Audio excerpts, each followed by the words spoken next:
Saya mau cerita sedikit. Saya tidak ikut yang semalam, tetapi saya mau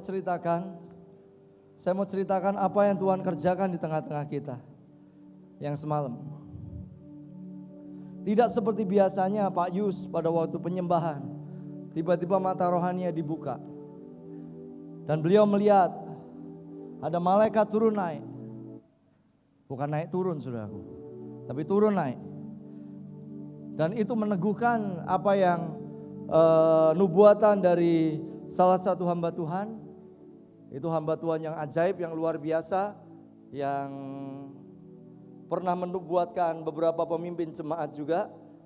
Dan beliau sampaikan, diingetin nubuatan itu, bahwa di tempat ini itu akan menjadi pintu gerbang surga. Pusat penyembahannya itu ada di sini. Orang bisa ngalami yang ilahi di tempat ini. Hamba Tuhan itu tanya, ini Sleman atau Jogja? Ini provinsi DIY, tetapi ini Sleman. Tetapi waktu itu beliau doakan dan beliau ada di situ. Dan beliau sampaikan pusatnya itu ada di sini. Pusatnya itu kental sekali di sini. Dan tadi malam, tiba-tiba pada waktu penyembahan itu, mata rohani dari Pak Yus dibuka. Untuk beliau melihat bahwa ternyata apa yang disampaikan oleh hamba Tuhan itu dan oleh beberapa hamba-hamba Tuhan yang lain itu benar adanya. Saudaraku, kita sedang memasuki sebuah masa di mana sebuah penyembahan itu akan menyenangkan buat saudara dan menyenangkan buat Tuhan. Yang percaya katakan amin. Karena itu saudara dan saya mesti mengerti rahasianya. Siapa bilang penyembahan kita agamawi, monoton dan tidak menggairahkan? Siapa bilang? Kenapa kita bikin worship revolution? Apakah itu hanya sekedar event dan acara? Enggak. Sama sekali tidak. Kita sedang mengembalikan pondok Daud atau kemah Daud yang sudah roboh, supaya orang-orang boleh mencari Tuhan dengan kegairahan, dengan kelaparan, dengan kehausan, dengan hasrat. Yang percaya katakan amin. Penyembahan bukan cuma sekedar membuang waktu. Para penari jangan cuma pikirkan, kalau aku pegang banner, itu berarti aku menari dengan sekuat tenaga. Even saudara pegang banner dan tidak pegang banner, tetap saudara menyembah Dia dengan sekuat tenaga, segenap hati, segenap pikiran dan segenap akal budi kita. Yang percaya katakan amin. Pertanyaannya, apa yang menjadi rahasianya? Apa yang menjadi rahasianya? Kita bisa mengalami kegairahan di dalam penyembahan. Penyembahan menjadi waktu-waktu yang kita nantikan. Dan kita katakan, aku mau ini. Aku mau ini. Aku mau ini. Penyembahan kali ini benar-benar ajaib. Bukankah tadi pujiannya luar biasa? Lagunya gimana? Yang Olive mana? Yesus. Apa? Raja yang hebat? Bukannya dulu. Kaulah raja yang hebat. Seberapa hebat. Teman-teman sniper sudah diajari ekspresi. Benar kan? Benar kan? Benar gak? Coba sniper ekspresi nangis ketawa. Dilempar sendal sama Kak Ime itu. Benar kan? Ekspresi saudaraku. Bukan pada waktu saudara pelayanan sudah bisa ekspresi. Itu penting. Pertanyaannya, bagaimanakah? Apa rahasianya? Supaya aku bisa nyala pada waktu aku menyembah Tuhan. Karena kalau saudara menyembah Tuhan dengan kuat, telinga rohani saudara akan dibuka. Sejujurnya surga akan berespon dengan kuat saat saudara menyembah dengan kuat. Yang percaya katakan amin. Semalam tadi Kak Pauline cerita, buat beberapa kemarin yang berdoa, yang nyembah dalam kondisi berdiri. Karena Tuhan sampaikan bahwa dengan cara dia menyembah, dia akan mendapatkan seperti caranya itu. Buat yang berdiri, dia akan mendapatkan yang namanya breakthrough. Buat yang berlutut mendapatkan yang namanya favor, itu yang beliau yang dia dapatkan. Saudaraku, selalu penyembahan itu menarik Tuhan nyata di tengah-tengah kita. Kalau saudara nyembah dengan kuat, yang pertama adalah yang akan terjadi, telinga rohani saudara akan dibuka. Siapa bilang kita gak bisa dengar suara Tuhan? Nggak mungkin. Oh, itu suara Tuhan hanya untuk hamba-hamba Tuhan tertentu. Itu kebohongan dari kuasa kegelapan. Apa buktinya? Tidak ada. Dia menjelma menjadi manusia seperti minggu lalu disampaikan oleh AL. Supaya apa? Supaya kita bisa dekat dengan dia. Supaya apa? Supaya kita bisa building a friendship dengan dia. Itu artinya dia mau kita mendengar suaranya. Itu artinya dia mau kita menangkap isi hatinya. Itu artinya dia mau kita menjadi sahabatnya. Kalau kita menyembah dengan kuat, seluruh indera rohani kita diaktifkan untuk kita mudah menangkap apa yang Tuhan berikan. Saudara baca firman, tanah hati saudara begitu gembur, tanah hati saudara begitu haus dan lapar. Kenapa? Karena penyembahan yang ajaib yang saudara berikan ke surga. Pada waktu kita punya waktu-waktu penyembahan yang ajaib, kita ngelihat seluruh manifestasi karunia Roh Kudus itu kerja dengan kuat. Siapa bilang karunia kesembuhan hanya buat orang-orang tertentu? Kita mesti ngalami apa yang firman Tuhan alami. Dan kita akan berjalan di dalamnya. Kalau kita nyembah dengan cara yang ajaib, yang kuat, kita akan lihat bahwa seluruh karunia Roh Kudus, seluruh buah roh itu dimanifestasikan di dalam hidup setiap kita. Amin. Nyembah dengan kuat. Tapi acap kali kenapa kita tidak menyembah dengan kuat? Karena kita nggak ngerti kebenarannya. Nanti saya akan sampaikan apa yang menjadi rahasianya. Karena di kitab Keluaran ada seorang nabiah yang sebelumnya gak pernah kita tahu sebelumnya. Dan dia pimpin wanita-wanita untuk mainkan rebana, untuk menari-nari. Kenapa kok bisa kayak gitu? Karena ada sebabnya. Nanti kita akan lihat sebabnya apa. Saudara, penyembahan itu penting. Biarlah itu menjadi sebuah kegairahan buat kita. Saya ada di atas dan sama. Saya cuman ngomong sama Tuhan, udahlah. Kita punya pokok doa. Tetapi kalau kamu mau kita nyembah sampai mentok, ya kita nyembah sampai mentok. Saudara, di sini pakai drum. Apakah di atas kita hanya pakai gitar itu menghalangi hadirat Tuhan? Jangan salah. Tidak ada sedikit pun alat musik membantu kita. Kalau kita hanya bisa nyembah kalau ada keyboard, ada gitar, ada drum. Gak bisa. Saudara, di kamar saudara gak ada drum. Kecuali saudara bawa drum. Dan saudara gak perlu kesini tiap pagi untuk nyembah Tuhan. Karena di sini surga dibuka dan malaikat turun naik. Nyembah di kamar saudara sehingga kamar saudara itu pintu gerbang surga. Dan malaikat juga turun naik. Yang percaya katakan amin. Mari kita lihat satu ayat. Kejadian pasal yang ke-13. Kejadian pasal yang ke-18. Oh betul nih. Kejadian pasal yang ke-13 ayat yang ke-18.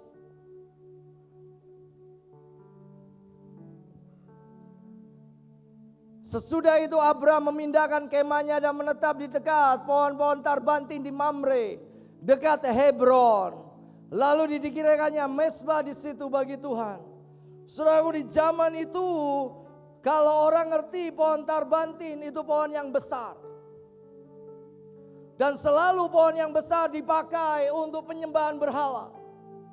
Pohon yang besar digunakan untuk ya dikasih sarung lah, dikasih kain lah pohon-pohonnya, dikasih apa? Sesajen untuk disembah. Tetapi hari itu Abraham ubahkan pohon tarbantin menjadi tempat penyembahan kepada Allah yang hidup. Amin.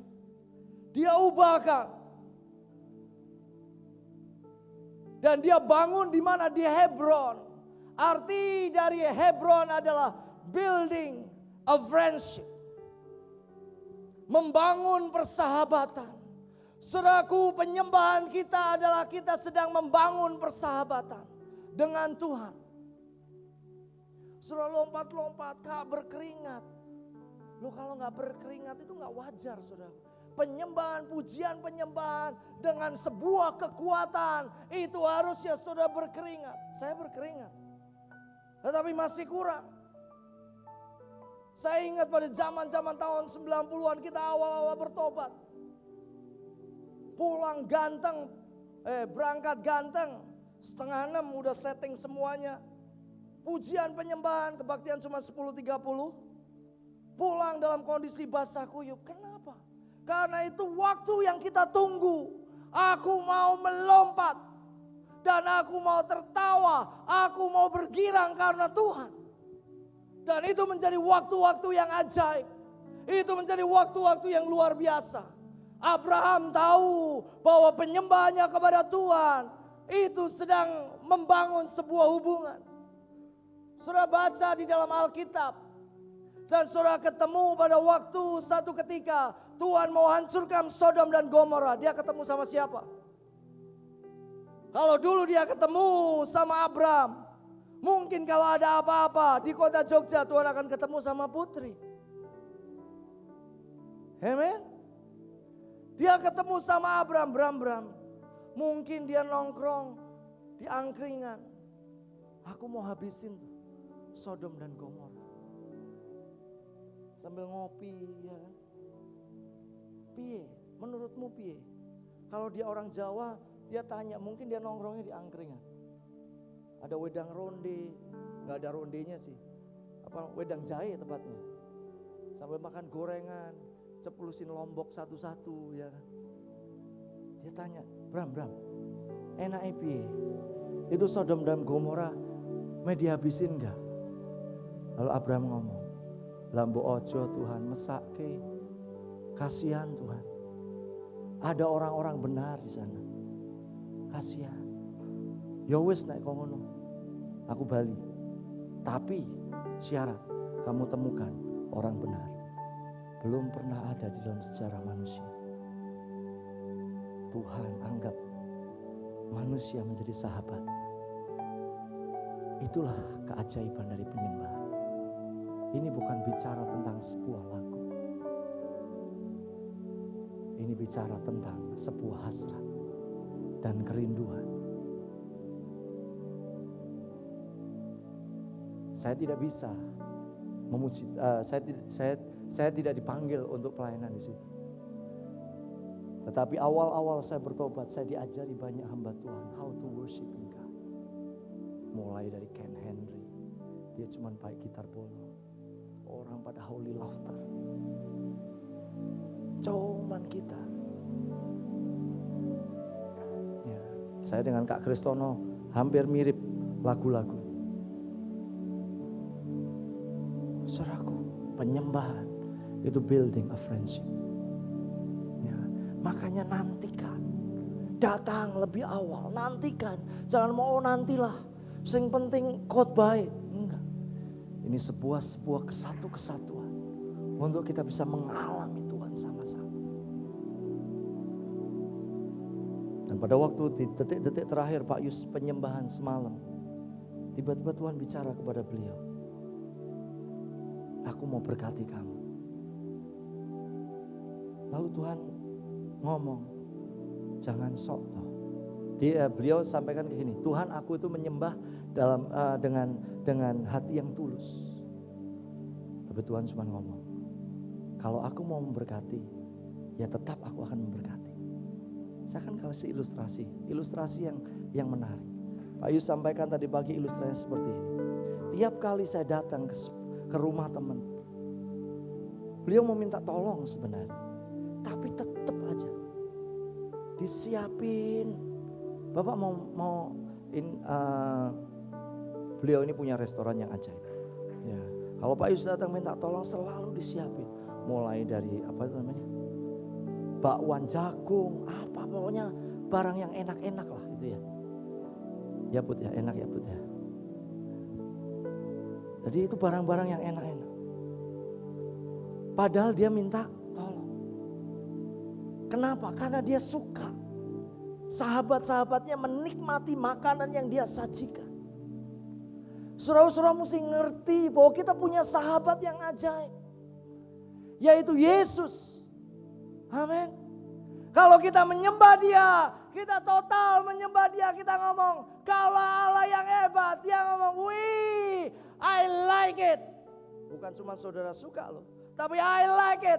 Aku mencium bau harum itu penyembahan. Dan tiba-tiba seperti dia perlakukan Nuh, dia lepaskan berkat kepada setiap saudara. Harapkan mujizat, harapkan berkat, harapkan semuanya. Kenapa? Karena memang dia murah hati. Seperti ibu ini selalu menjamu Pak Yus. Kenapa? Karena dia suka Pak Yus menikmati makanan-makanan yang dia sajikan.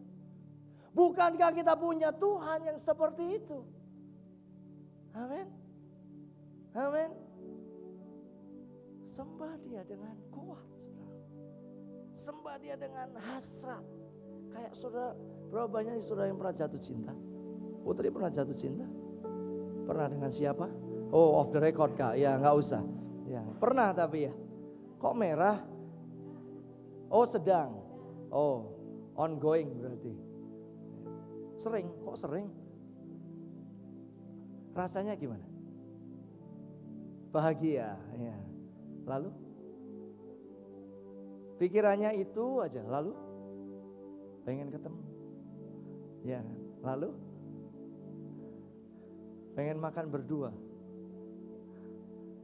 Iya atau iya? Seneng kalau diboncengin ya. Loh, ini normal, ini pertanyaan-pertanyaan normal. Bener gak? Seneng gak Bud? Emang Olive gak seneng? Senang. Senang enggak? Kalau pas nari kamu curi-curi pandang kayak gitu kadang. Loh. Iya, benar enggak? Benar enggak? Benar. Kalau nari fokus, sesekali lah ya, sesekali. Ya. Kalau pas beradu pandang apa boleh buat ya? Wong tidak dibuat-buat, itu ya. Lalu apa lagi? Pengen ngobrol. Lalu dikasih hadiah coklat, pengen juga. Pengen juga. Ya saudaraku, itulah. Saya berdoa setiap saudara bisa jatuh cinta sama Yesus yang mati buat setiap saudara yang percaya, katakan amin. Pertanyaannya, bagaimana ini ya? Kita bisa mengalami penyembahan yang ajaib. Rahasianya apa? Rahasia yang Tuhan sediakan itu apa? Mari kita lihat sama-sama.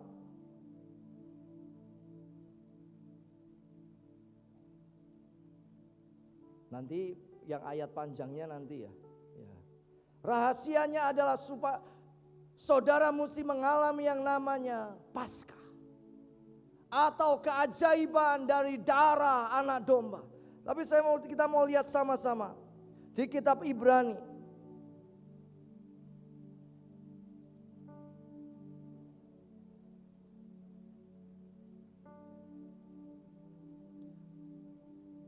Ibrani pasal yang ke-10 ayat yang ke-20.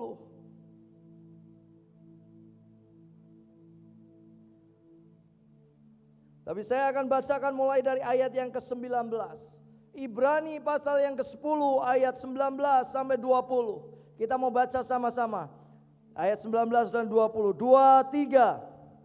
Jadi saudara-saudara, oleh darah Yesus, kita sekarang penuh keberanian dapat masuk ke dalam tempat kudus.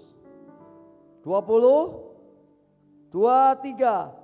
Karena ia telah membuka jalan yang baru dan yang hidup bagi kita melalui tabir, yaitu dirinya sendiri. Saudara, kenapa kita nggak bisa menyembah Tuhan? Mari kita bawa itu salib besar. Tadi saya cari ke belakang.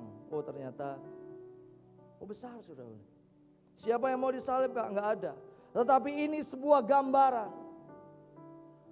Sebuah gambaran. Saudara, kalau saudara angkat tubuh dan darah Yesus, bagaimana caranya kita bisa mengalami kegairahan saat kita memuji dan menyembah Tuhan? Kita mesti mengerti sebuah rahasia, yaitu Paskah. Dan Paskah itu bersumber dari dua, yaitu tubuh dan darah.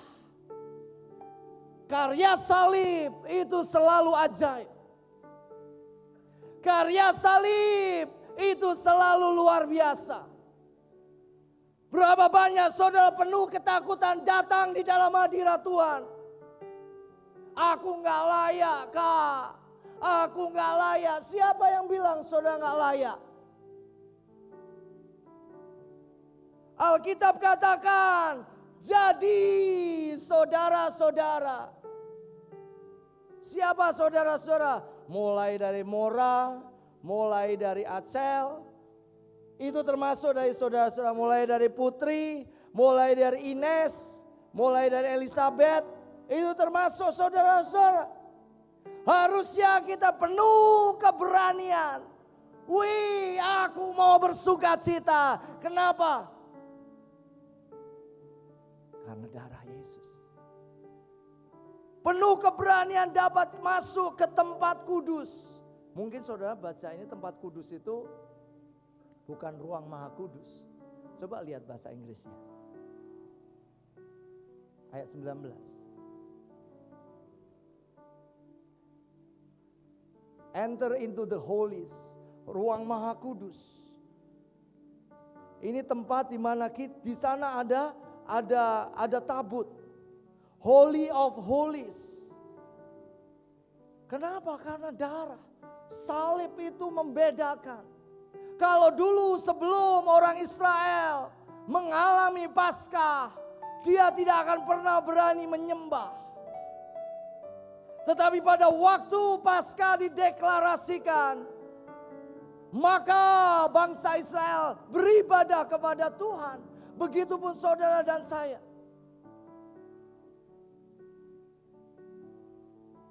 Kita bisa masuk ke ruang Maha Kudus, ketemu dengan Tuhan. Kenapa? Karena darah. Amin. Kita penuh keberanian, bukan penuh ketakutan kayak anjing yang mojok itu takut datang sama Tuhan. Aduh, jangan. Kita berani. Kita tertawa. Kenapa? Karena kita ketemu sama Tuhan yang hidup. Amin. Ini yang ajaib.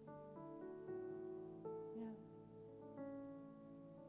Sebelum Paskah atau sebelum wujud dari Paskah di perjanjian baru itu kematian Kristus. Sebelum saudara mengalami berjumpa dengan kayu salib, saudara penuh ketakutan. Kenapa? Karena saudara akan dihukum. Tetapi pada waktu kita percaya kepada Yesus, maka kita menikmati hidup yang baru, hidup yang kekal. Alkitab katakan, karena Ia telah membuka jalan yang baru. A new way, jalan yang sebelumnya saudara gak bisa temukan. Akulah jalan dan kebenaran dan hidup. Tidak ada seorang pun datang kepada Bapa kalau tidak melalui aku. Melalui kematianku, melalui darahku. Penyembahan saudara akan menjadi penyembahan yang paling menggairahkan kalau saudara ngerti prinsip, ngerti kebenaran tentang darah, bahwa lewat darah Yesus kita dibuka jalan yang baru. Open heaven, surga terbuka, malaikat turun naik. Dan kita tertawa di dalam Tuhan. Siapa bilang ada penghakiman? One day, satu hari. Kitab Wahyu catat. Bukan one day. Di kitab Wahyu dicatat tiba-tiba Surga sunyi senyap. Setengah jam lamanya. Benar ya, pernah baca itu ya? Lo ngapain surga sunyi senyap setengah jam? Ada apa di sana? Lo bukankah di sana ada 5 makhluk? Ada 1 makhluk dengan 4 wajah. Dan 24 tua-tua yang siang malam berseru, kudus, kudus, kuduslah Tuhan. Tetapi Wahyu pasal yang 8 dikatakan, silence. Karena Tuhan sedang mendengarkan umat pilihannya yang menyembah dengan sebuah pengertian. Bahwa lewat darah Yesus kita boleh masuk dengan ke ruang Maha Kudus. Dengan penuh keberanian. Itulah yang disebut dengan revolusi penyembahan. Revolusi penyembahan itu bukan bicara tentang lagu. Revolusi penyembahan itu bicara tentang darah. Itu revolusi penyembahan. It's not about song. It's not about musician. It's not about singers and worship choir, dancer. It's about the blood of Jesus Christ. Detik di mana kita ngerti itu, kita akan nyembah dengan gila. Gak cukup ini, capek kah? Emang Yesus gak capek di kayu salib? Buat kamu loh, tergantung di kayu salib. Kamu lahir baru, apa yang kamu berikan kepada Kristus? Oh, cuman kayak gini.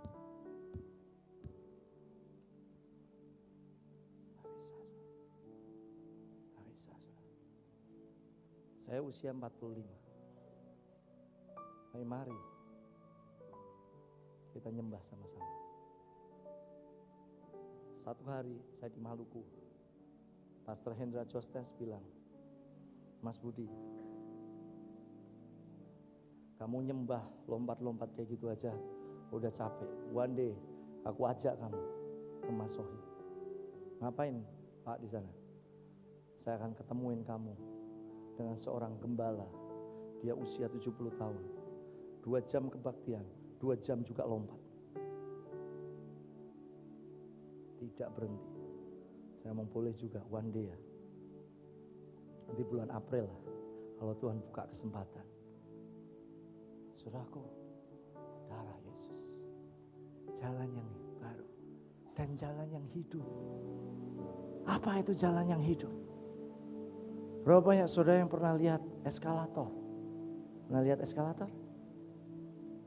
Betul. Pernah naik nggak? Rasanya gimana? Asik ya. Jalannya bisa itu bisa jalan kan? Itu yang disebut jalan yang hidup. Itu jalan hidup tuh. Nggak ada nyawanya tapi hidup tuh. Seru perenungan kayu salib itu. Perenungan darah Yesus itu. Yang membuat tiba-tiba. Makanya saya suka dengan pujian-pujian yang menceritakan tentang Kristus. Tadi kan lagu-lagu praise-nya ada tentang darahnya ya. Kalau nggak salah ya. Apa yang dilakukan Yesus ya. Benar atau benar? Kalau raja yang hebat itu bang. Lalu berikutnya. Berikutnya ada. Oleh darahmu yang bebaskanku. Saudaraku. Kenapa saudara takut? Kenapa saudara lompat-lompat? Aku gak layak. Siapa yang bilang saudara gak layak? Siapa yang bilang saudara gak layak? Gak ada yang bilang saudara gak layak. Kita semuanya layak. Yang kedua yang membuat kita menyala di dalam Tuhan adalah untuk kita memuji Tuhan adalah karena apa yang dilakukan di kayu salib itu. Nah ini baru. Saya minta Putri aja. Kasih mic kayak tadi. Biar Mbak Putri baca Keluaran dari ayat Keluaran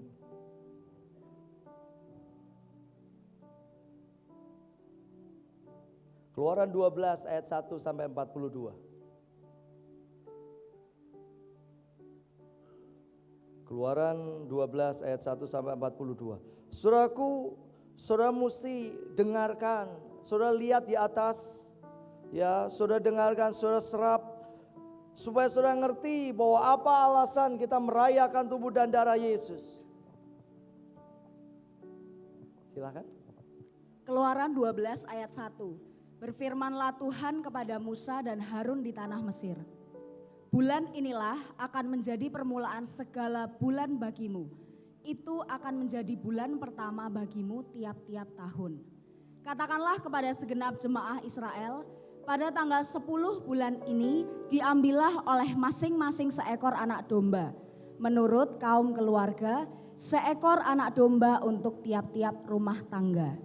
Tetapi jika rumah tangga itu terlalu kecil jumlahnya untuk mengambil seekor anak domba, maka ia bersama-sama dengan tetangganya yang terdekat ke rumahnya haruslah mengambil seekor menurut jumlah jiwa tentang anak domba itu. Kamu buatlah perkiraan menurut keperluan tiap-tiap orang. Anak dombamu itu harus jantan, tidak bercela, berumur setahun. Kamu boleh ambil domba atau kambing. Kamu harus mengurungnya sampai hari yang ke-14 bulan ini. Lalu seluruh jemaah Israel yang berkumpul harus menyembelihnya pada waktu senja. Kemudian dari darahnya haruslah diambil sedikit dan dibubuhkan pada kedua tiang pintu dan pada ambang atas, pada rumah-rumah di mana orang memakannya. Dagingnya harus dimakan mereka pada malam itu juga. Yang dipanggang mereka harus makan dengan roti yang tidak beragi beserta sayur pahit. Janganlah kamu memakannya mentah atau direbus dalam air, hanya dipanggang di api lengkap dengan kepalanya dan betisnya dan isi perutnya. Janganlah kamu tinggalkan apa-apa dari daging itu sampai pagi. Apa yang tinggal sampai pagi kamu bakarlah habis dengan api. Dan beginilah kamu memakannya. Pinggangmu berikat, kasut pada kakimu, dan tongkat di tanganmu. Buru-burulah kamu memakannya, itulah Paskah bagi Tuhan. Sebab pada malam ini aku akan menjalani tanah Mesir, dan semua anak sulung, dari anak manusia sampai anak binatang akan kubunuh, dan kepada semua allah di Mesir akan kujatuhkan hukuman. Akulah Tuhan. Dan darah itu menjadi tanda bagimu pada rumah-rumah di mana kamu tinggal. Apabila aku melihat darah itu, maka aku akan lewat daripada kamu. Jadi tidak akan ada tulah kemusnahan di tengah-tengah kamu apabila aku menghukum tanah Mesir. Hari ini akan menjadi hari peringatan bagimu. Kamu harus merayakannya sebagai hari raya bagi Tuhan turun-temurun. Kamu harus merayakannya sebagai ketetapan untuk selama-lamanya. Kamu makanlah roti yang tidak beragi 7 hari lamanya. Pada hari pertama pun kamu buanglah segala ragi dari rumahmu. Sebab setiap orang yang makan sesuatu yang beragi dari hari pertama sampai hari ke-7, orang itu harus dilenyapkan dari antara Israel. Kamu adakanlah pertemuan yang kudus, baik pada hari yang pertama maupun pada hari yang ke-7. Pada hari-hari itu tidak boleh dilakukan pekerjaan apapun. Hanya apa yang perlu dimakan setiap orang, itu sajalah yang boleh kamu sediakan. Jadi kamu harus tetap merayakan hari raya makan roti yang tidak beragi, sebab tepat pada hari ini juga aku membawa pasukan-pasukanmu keluar dari tanah Mesir. Maka haruslah kamu rayakan hari ini turun-temurun, itulah suatu ketetapan untuk selama-lamanya.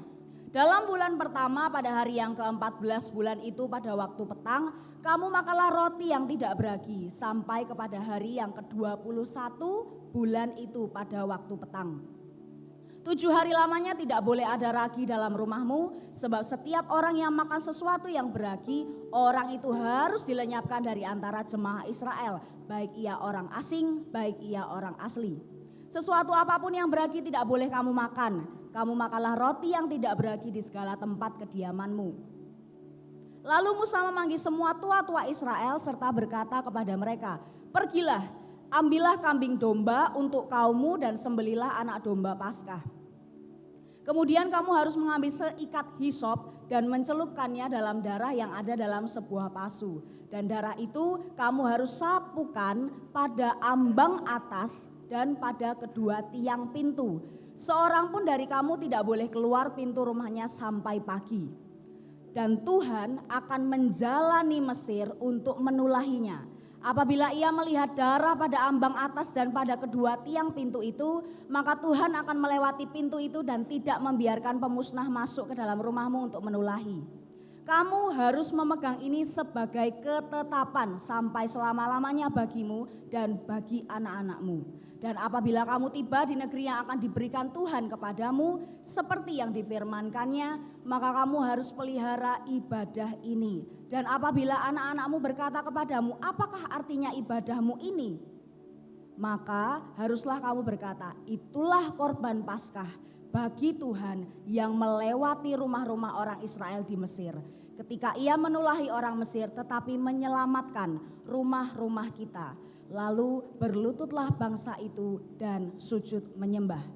Pergilah orang Israel lalu berbuatlah demikian. Seperti yang diperintahkan Tuhan kepada Musa dan Harun, demikianlah diperbuat mereka.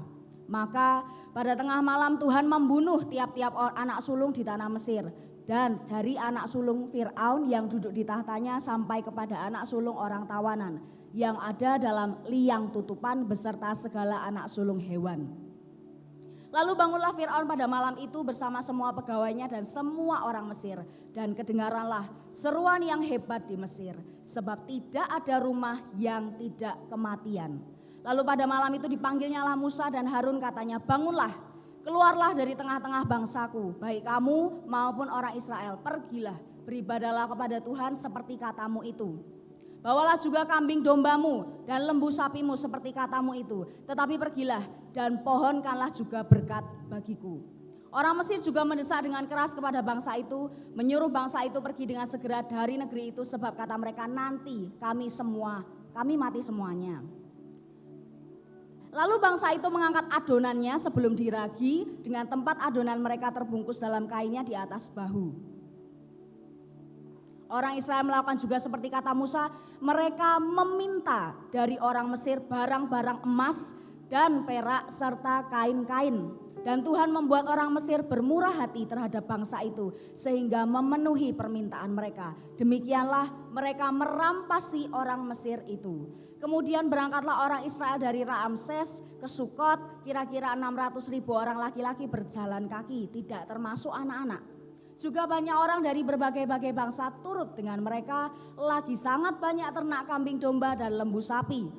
Adonan yang dibawa mereka dari Mesir dibakarlah menjadi roti bundar yang tidak beragi, sebab adonan itu tidak diragi, karena mereka diusir dari Mesir dan tidak dapat berlambat-lambat, dan mereka tidak pula menyediakan bekal baginya.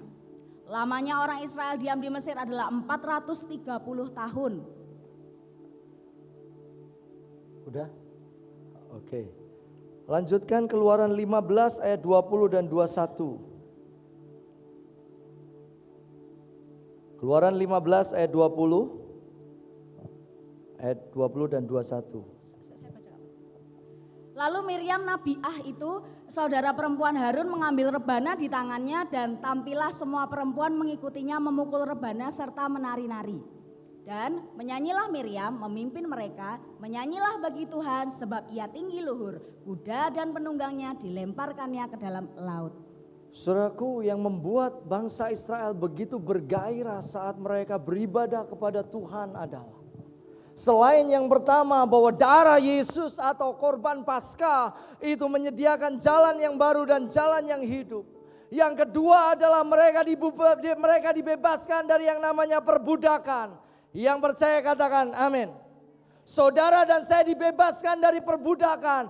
Detik di mana kita percaya sama Yesus, semua perbudakan lenyap. Kemiskinan, kebodohan, ikatan dosa, ikatan kenajisan selesai di kayu salib. Itu alasan kita lompat-lompat. Kenapa? Karena itu yang dilakukan oleh Yesus yang tidak kita bisa lakukan. Kalau saudara terikat dengan dosa tertentu, saudara tengking dan itu tidak pergi, yang memang tidak akan pergi.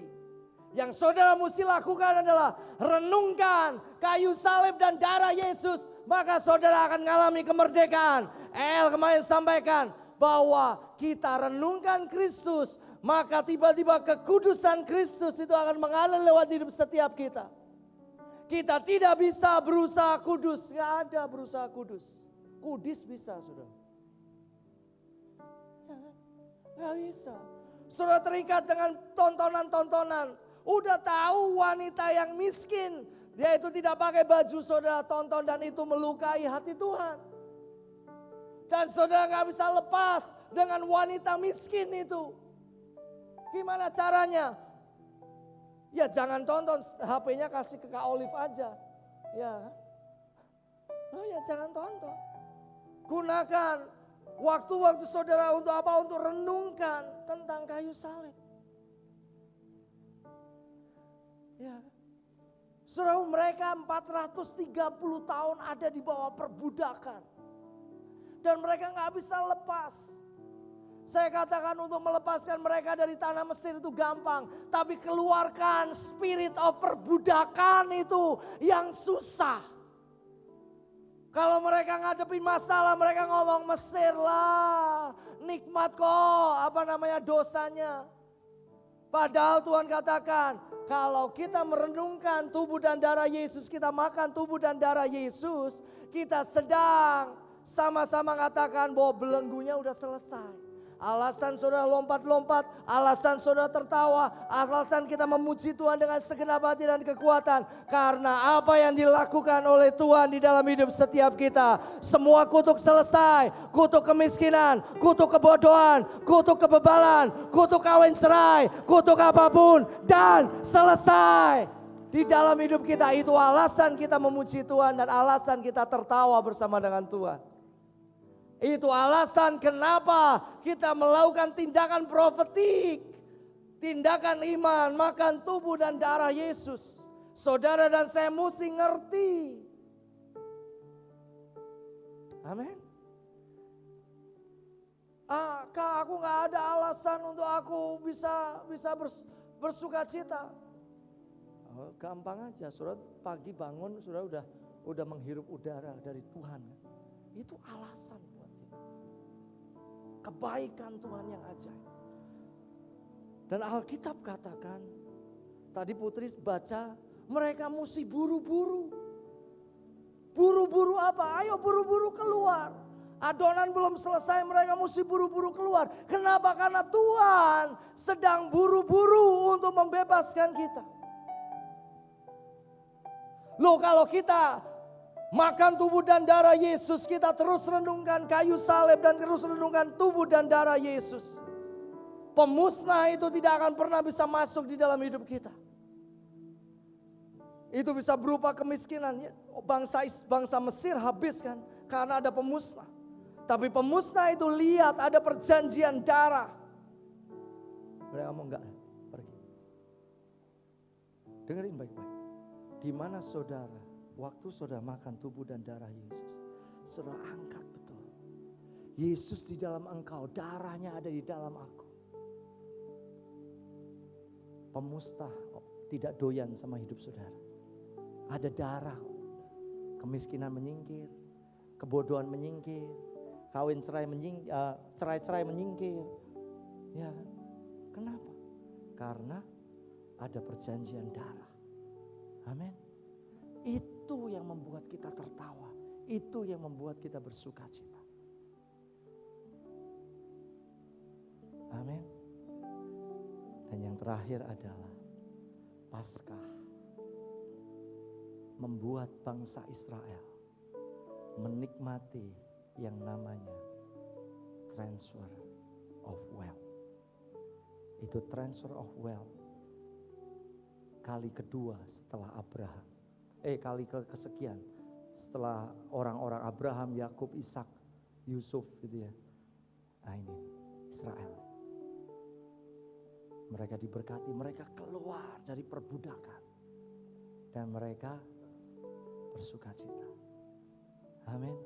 Apa halangan saudara bersuka cita di dalam Tuhan? Tidak ada. Ayat terakhir. Mari kita lihat. Kitab Kolose Kalau saudara ngerti ini,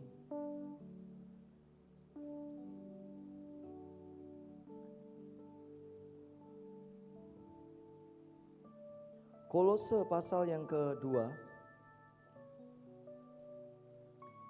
saya akan bacakan supaya saudara tahu.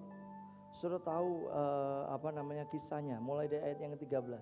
Kamu juga meskipun dahulu mati oleh pelanggaranmu dan oleh karena tidak disunat secara lahiriah, telah dihidupkan Allah bersama-sama dengan Dia.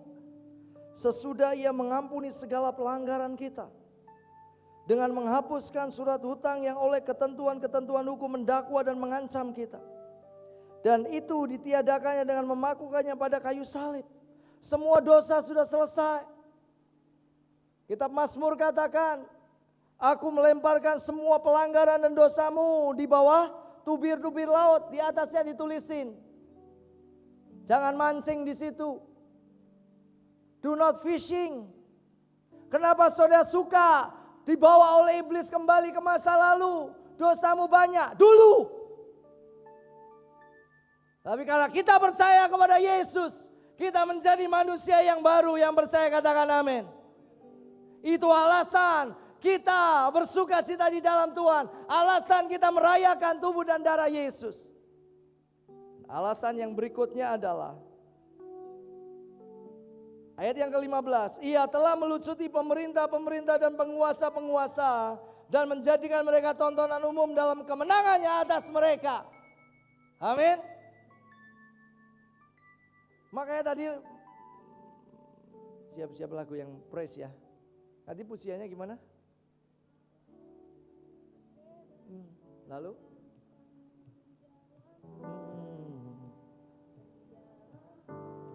Terus? Tiada takut dan gentar. Terus?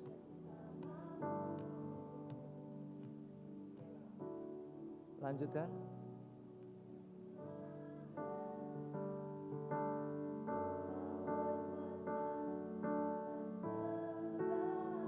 Terus?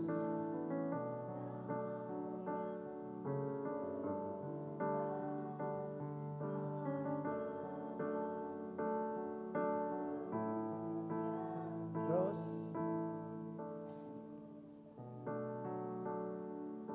Ada lagi verse-nya apa? Terus, ya,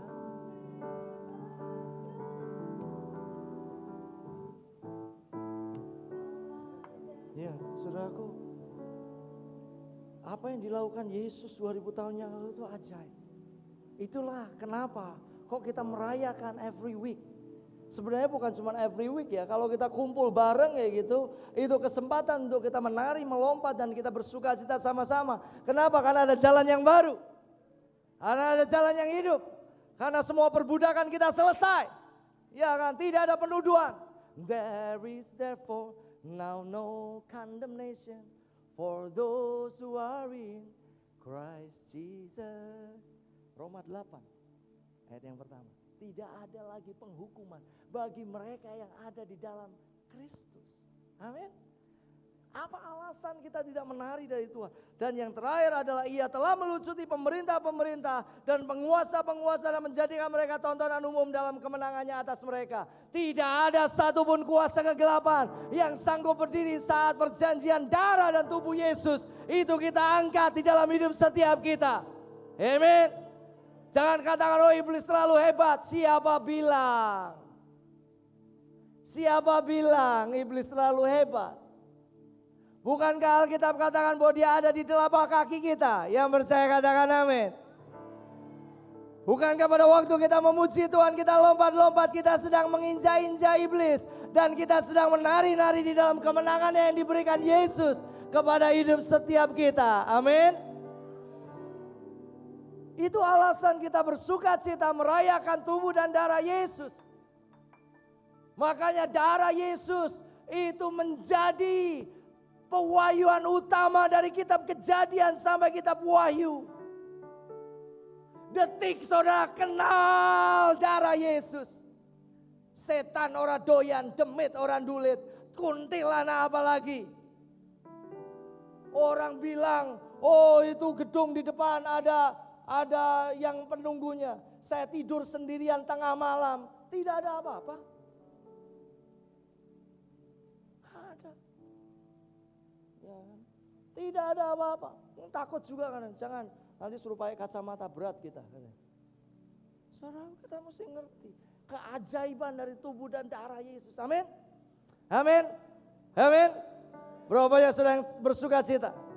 Amin. Berapa banyak saudara penuh